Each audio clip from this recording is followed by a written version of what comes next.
दोस्तों, हम हमेशा बात करते हैं कि हमें प्रेरणा मिलनी चाहिए और वो प्रेरणा हमेशा हम बाहर से लेने की कोशिश करते हैं। हम एक बार में किसी का मोटिवेशन सुनते हैं और मोटिवेटेड हो जाते हैं।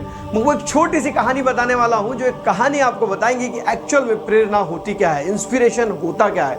दोस्तों, एक बार कुछ चोर शहर में घूमते रहते हैं, तब वो देखते हैं कि एक गारगुड़ी का खेल दिखाने वाला, जी हाँ, जो गाँव में खेल दिखाते हैं कि उसका बच्चा रस्सी पर चल लेता है और उसका पिताजी वहाँ पर डफली बजाता है। डफ डफ डफ डफ डफ डफ और डफ डफ डफ डफ की आवाज़ पर वो बच्चा रस्सी पर चढ़ लेता है, बड़ी बड़ी दीवारों पर चढ़ लेता है और बिना सहारे के ऊंचे से दीवारों पर चढ़ जाता है। और ये सब वो चोर देखते रहते हैं। पिता डफ डफ डफ डफ डफ डफ बजाते रहते हैं और बच्चा डफ डफ डफ डफ चढ़ते रहता है। अब ये सारे चोर खुश हो जाते हैं उस बच्चे को देखकर और ये उसके बाप के पास पहुंच जाते हैं और उसके पिता से कहते हैं कि आपके बेटे को हमें एक रात के लिए दीजिए। बाप मना कर देता है। तब वो चोर कहते हैं कि हम आपको एक रात का 2 लाख रुपया देंगे। अब पिताजी को लगता है कि ठीक है, 2 लाख रुपए बहुत होते हैं और वो मान जाते हैं। अब ये चोर उस बच्चे को पकड़ते हैं और निकल जाते हैं अपने मिशन पर। एक बहुत बड़े बंगले के पास पहुंचते हैं जहां बहुत शांति होती है और उसके बाहर एक बहुत बड़ी दीवार होती है। अब उस बच्चे को खड़े करते हैं और कहते हैं कि तू अब चढ़ जा। वो बोलता है ठीक है, चढ़ जाएंगे, लेकिन पहले लाओ तो। ये चोर कहते थे को ला तो लिए, अब तू चढ़ जा। फिर वो कहता है कि नहीं नहीं नहीं नहीं, पहले लेके आओ। फिर चोर परेशान हो जाते हैं कि ये क्या लेके आने कह रहा है। तब वो कहता है कि मैं इस दीवार पे चढ़ तो सकता हूँ, लेकिन उसके लिए मेरे पिताजी ने यहाँ आकर dub dub dub dub dub dub बजाना चाहिए, तभी मैं चढ़ पाऊंगा। अब चोर अपना सर पकड़ लेते हैं। वो लड़का कहता है कि जब तक मेरे पिताजी डब डब डब डब बजाएंगे नहीं, तब तक मैं चढ़ नहीं पाऊंगा। तो इस कहानी का मॉरल ऑफ द स्टोरी ये था कि उसके पिताजी के द्वारा बजाए जाने वाले डब डब डब डब से इंस्पायर्ड होकर वो रस्सी पर चलता था, दीवार पर चढ़ता था। अगर वो आधी रात में वहाँ डफली बजाए तो चोर तो जेल में जाना तय था और चोर सर पकड़कर बैठ गए। उसी प्रकार हमारी ज़िंदगी में भी हम इंस्पिरेशन बाहर ढूंढते हैं, जबकि इंस्पिरेशन हमारे अंदर होना चाहिए। अगर बाहर से आपको इंस्पिरेशन मिला भी हुआ है तो वो ज़्यादा दिन तक आपके काम नहीं आएगा, क्योंकि वो इंस्पिरेशन आपको बाहर से मोटिवेट करता है। इसलिए आपको ज़रूरत है अपने अंदर से मोटिवेटेड होने की। दोस्तों, इस दुनिया में वही आदमी सफलता पाता है जो आदमी अपने आप को इंस्पायर्ड करता है और वही काम करता है जो उसके अंदर का मन कहता है कि तुझे इस फील्ड में काम करना चाहिए।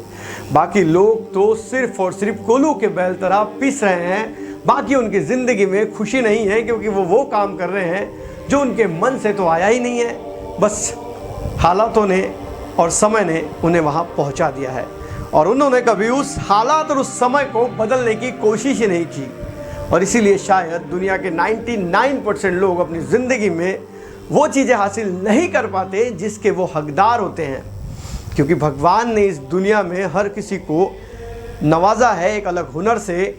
और उस व्यक्ति को अगर उसके हुनर का पता चल जाए तो वो अपनी ज़िंदगी में हुनरबाज होता है और ज़िंदगी में ऐसे मुकामों को हासिल करता है जो किसी ने नहीं किए हैं। ऐसे बहुत से उदाहरण हैं जो हमें बताते हैं कि 100% वही लगा पाता है जो अपने अंदर से इंस्पायर्ड होता है।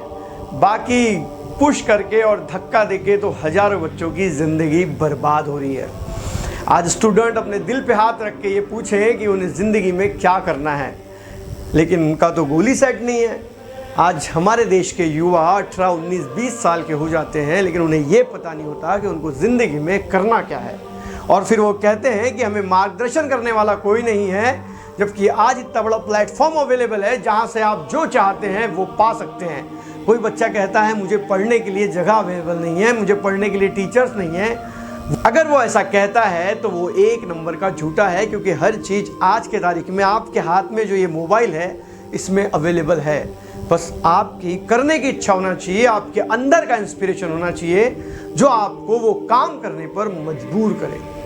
अगर आप नहीं हो रहे हैं मजबूर तो ये समझ लीजिए कि आप अपने लाइफ में कुछ नहीं कर पाएंगे। दोस्तों, अगर वीडियो अच्छी लगी है तो वीडियो को लाइक करें और चैनल पर नए हैं तो चैनल को सब्सक्राइब करिए। करें तैयारी जीत की मेरे साथ। मिलेंगे अगले वीडियो में, तब तक के लिए अलविदा। जय हिंद, वंदे मातरम।